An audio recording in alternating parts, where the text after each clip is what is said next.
Hello and welcome into Pat's Latest. I'm your host, Mike Gambardella, and in the first padded practice of the 2025 season for Mike Vrabel and your New England Patriots, what's going on, who stood out, who's got more work to do, and who's got juice going into Friday's scrimmage. Yes, the Patriots faithful will get a early tease as Mike Vrabel announced that the team will scrimmage on Friday. So what can go on in the next couple days to get everything flowing, including a big time injury for the New England Patriots to one of their top two best players, and then one they cannot afford to miss.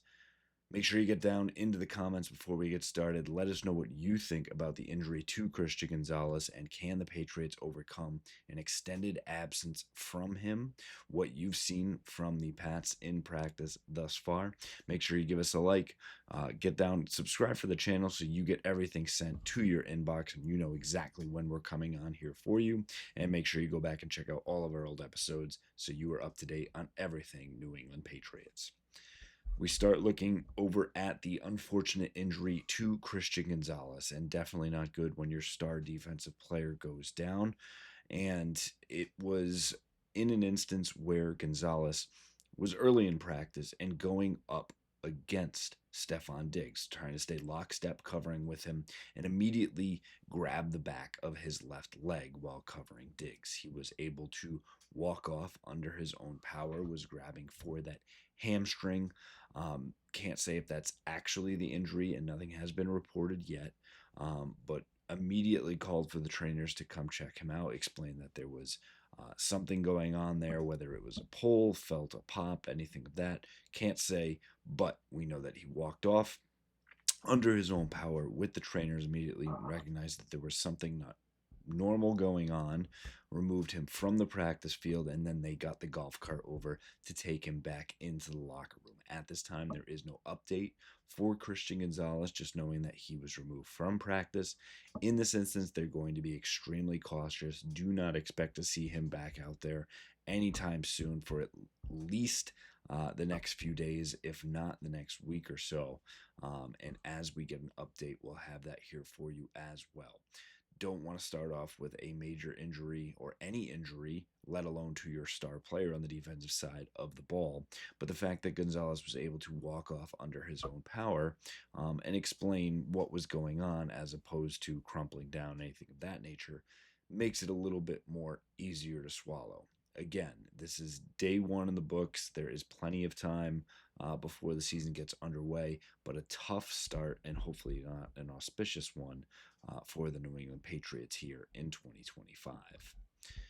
Taking a look over at an area that has some other questions marks around it is the offensive line, and it looks like it will be two rookies pushing for starting roles. That's not just the number 4 overall pick in Will Campbell, who is the presumed starter at left tackle.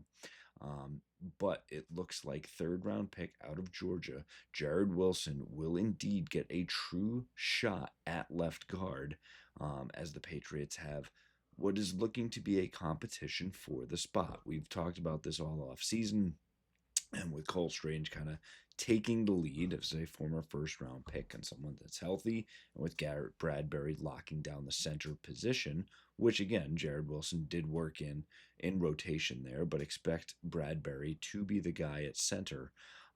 Strange also got most of the work at left guard, but it was Jared Wilson who was the one who took the first crack at left guard when they started 11v11. So you do individual work, so your position groups, and then offense, defense, and then get to that 11 on 11. And that really is the most important part of any practice. So it's interesting to see two rookies out there on the left side of the line for Drake May as things get underway.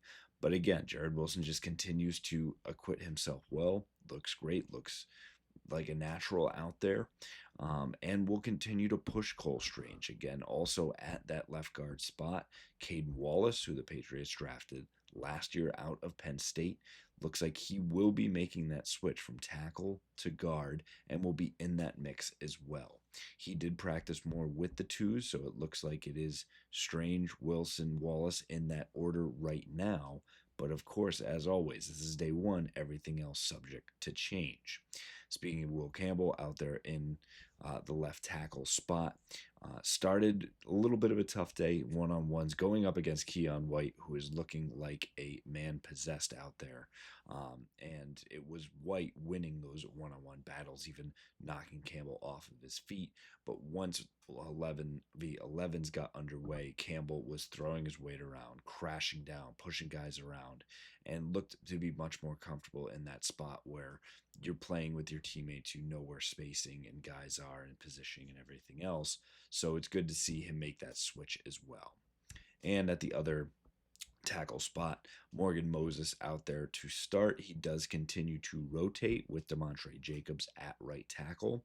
So it is interesting to see that Caden Wallace, who we presumed at one point could be that swing tackle, has now kicked inside and looks like could be a top reserve at the guard spot, with Jared Wilson also being in contention to start at left guard, while also being a backup center, having Caden Wallace as the backup for each guard spot as well.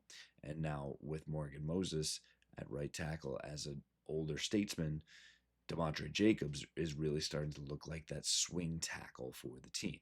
Again, just day one and a lot of football to play, but some good updates coming across. Additionally, we will take a nice long look at who could become your favorite Patriot.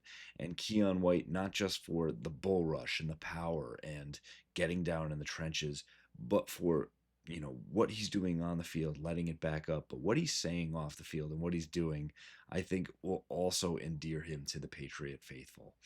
There was a great social media photo of Keon getting comfortable in the locker room, and we'll put it that way.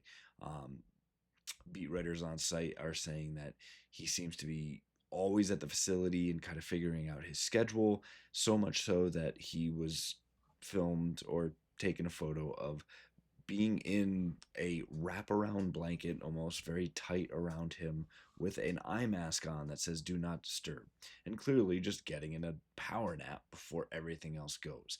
Guys dedicated, guys there, guys looking to grind, and Mike Vrabel has really appreciated that.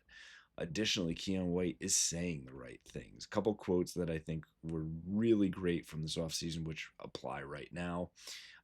He said, as the defense taking on the challenge and going up against the offense, saying, I don't want the offense to get 1 yard. The standard should be negative yards every play. This is not a guy saying, oh, we want to see what Will Campbell can do. And yeah, Drake May's going to do that. It's no, defense has a standard. No yards, period, negative yards on each play. That's what you want to hear from a guy that wants to step out as your potential starting star defensive end. Another good one from Keon White. I don't really care about potential. I care about what you do. We haven't done anything yet, therefore we aren't anything yet. This is a guy that is absolutely mirroring his head coach, Mike Vrabel, putting himself out there, setting the standard, setting the culture, and showing what this Patriot team really can be about. And again, Mike Vrabel said it as well. It's about the good things going on, the bad things going on, and how you respond to those things. Some good things happening from Keon White right now. He is absolutely walking the walk, talking the talk. We'll see when those difficult things start to pop up, whether that's an injury to your star cornerback and can you overcome that, whether that's, him not missing an assignment. We'll see how the roll with the punches, but again, some great early returns for Keon White and the Patriots defense. Finally, we look at the wide receiver position for the Patriots, and will be a talking point all offseason until they decide who are the 6 or 7 wide receivers that are actually going to make this roster. Before we got to training camp, I long assumed that Jaylen Pulk would be one of the last wide receivers on this roster because of a second round pedigree from just last year. And again, had a really tough rookie season, and the off season that he's had now, especially for training camp start, where he misses the first 3 practices to start, really hurts his stock. And it looked like, okay, maybe this is a regime that's just ready to completely move on and say, yeah, he was a second round pick last year, but what have you done for us lately? Well, this is a what have you done for me lately league. Jaylen Pulk has stepped up. First padded practice, he is out there flying around, looking good, and even catches a touchdown pass from Drake May. Your stock goes from way down, not looking good, missing time. Are you going to make this roster to making the most of his first opportunity? And if you take a look at what the wide receiver rankings are, and we will need to do that because it really looks like you're going to have, as of right now, 5 players that are going to be on the roster at the wide receiver position. Stephon Diggs, Pop Douglas, Kyle Williams, then Mac Hollins is the number 4, but he's on the PUP list. So that could potentially open up a spot for you if you wanted. And Kayshon Boutte continues to operate with those ones in his absence. So there is your top 5. So you get one player that could then crack the 6, or if Hollins needs more time at the start of the season, you get 2. That means 4 players need to occupy 1 or 2 spots. That includes Kendrick Bourne, who continues to do all the right things, say all the right things. He just came out and said he was so excited about training with Drake May in the offseason. He went down to North Carolina a week early just to be there.